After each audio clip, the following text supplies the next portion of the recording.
हाय दोस्तों, कैसे हैं आप लोग। दोस्तों सिविल सूत्र जीरो में आपका स्वागत है। दोस्तों तीन ऐसे क्वेश्चन के बारे में बात करेंगे आज। तीन ऐसे क्वेश्चन के बारे में बात करेंगे जो बहुत इंपॉर्टेंट है, हमेशा फील्ड पे बहुत काम आते हैं। इस पर साइड बिल्डिंग जब बनती है ना, तो बीम में लोड निकालने के लिए बहुत काम आता है। उसी हिसाब से साइड पे काम हो रहा। दूसरा है कि एग्ज़ाम में हमेशा पूछे जाते हैं ये क्वेश्चन, तो आज उन क्वेश्चनों पर डिस्कस करते हैं। तो पहला क्वेश्चन है स्लैब का बेंडिंग मोमेंट। स्लैब का बेंडिंग मोमेंट निकालना है।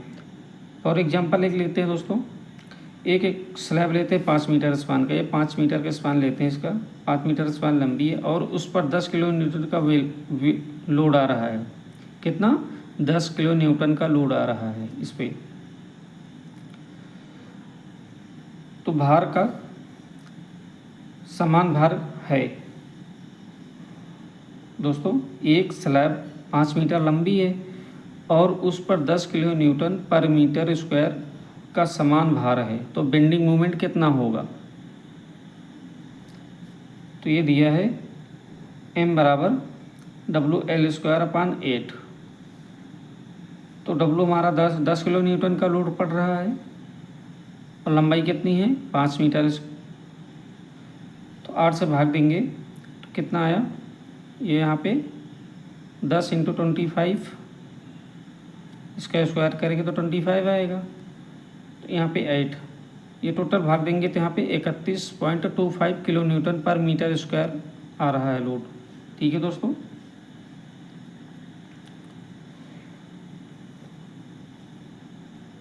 अब दूसरे क्वेश्चन की बात करते हैं, young modulus of concrete. Concrete की यंग मॉडुलस कैसे निकालते हैं? तो इसका फार्मूला है EC बराबर 5000 FCK, यानी कि EC बराबर 5000 FCK, जहाँ FCK कंक्रीट है और कैरेक्टर स्ट्रेंथ मेगा पास्कल। इसका एक उदाहरण लेते हैं। फॉर एग्जांपल, यदि कंक्रीट की ग्रेड 25 mm है, हम 25 mm की ग्रेड को मिक्स करते हैं, जो ढलाई करते हैं वो 25 mm ग्रेड की है, तो FCK 25 मेगा पास्कल हो गया। ठीक है दोस्तों। अब इसका इसी बराबर 5000 अंडर रूट FCK। ठीक है दोस्तों, FCK मतलब कंक्रीट। तो 5000 अंडर रूट 25, इसका निकल के आया 5000 इंटू 5। अंडर रूट 25 का अंडर रूट निकालेंगे तो 5 निकलेगा, तो इसका टोटल निकल के आया 25000 मेगा पास्कल। ठीक है दोस्तों। अब नंबर 3 क्वेश्चन है, क्या कहता है? नेचुरल एक्सिस डेप्थ की निकालना है। तो नेचुरल एक्सिस, यहाँ पे सबसे पहले नेचुरल एक्सिस निकालते हैं 20 से काट करके। जब कोई बीम लेते हैं तो उसका ऊपर का और नीचे का नहीं देखते। ऊपर में कंप्रेसिव का लोड आता है और नीचे में टेंशन का। बीच का जो पॉइंट होता है हमारा, वो नेचुरल एक्सिस कहलाता है। तो यहाँ पे हमने काटा है 0 से और सॉरी 20 से। ऊपर में XV और अंदर में सॉरी नीचे में D। ऊपर में XV क्या है? Natural axis. D effective depth हो गई नीचे की इफेक्टिव डेप्थ। AST मतलब स्टील एरिया, जो हम ये स्टील अपना रिंग बांधेंगे, यहाँ पे मेन डाया दी गई है, उसका एरिया हो गया।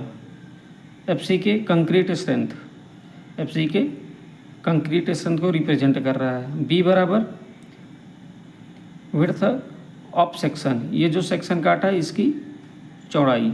ठीक है दोस्तों। आते हैं इसके लिए भी एक एग्जांपल लेते हैं। तो फॉर एग्जांपल क्या दिया है?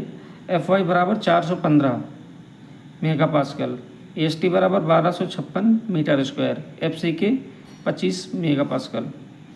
तो B बराबर 230 mm, D बराबर 450 mm। यहाँ पे ये जो D दिया है, ये D 450 mm है। ठीक है दोस्तों। अब फार्मूला क्या है? XV/D। ठीक है दोस्तों, ये फार्मूले में दिया हुआ है 87 FY AST upon 0.36 FCK BD। ये एस पर IS कोड 456/2000 में मिलेगा दोस्तों देखने को। तो इसलिए XV/D 0.87 0.36 इंटू 415 क्या है? FI। ठीक है। और 1256 AST। ठीक है दोस्तों, स्टील एरिया जो हमारा स्टील एरिया को कितना हुआ 1256। ठीक है, अब इसको ऐड मल्टीप्लाई करके यहाँ पे ये कितना आया 45276.4 और इसका 931500। इसका वॉल्यूम निकालते हैं तो 0.486 निकल के आया। इसलिए XUV की वैल्यू जो है 0.486 इंटू डी। अब हमें ये निकालना है डी निकालने के लिए डी हमारा दिया 450 mm। ठीक है दोस्तों, तो 400 इससे मल्टीप्लाई करेंगे तो यहाँ पे निकल के आया कितना 218.7 mm। ठीक है दोस्तों, तो कैसी लगी वीडियो कमेंट करके ज़रूर बताएं आप लोग।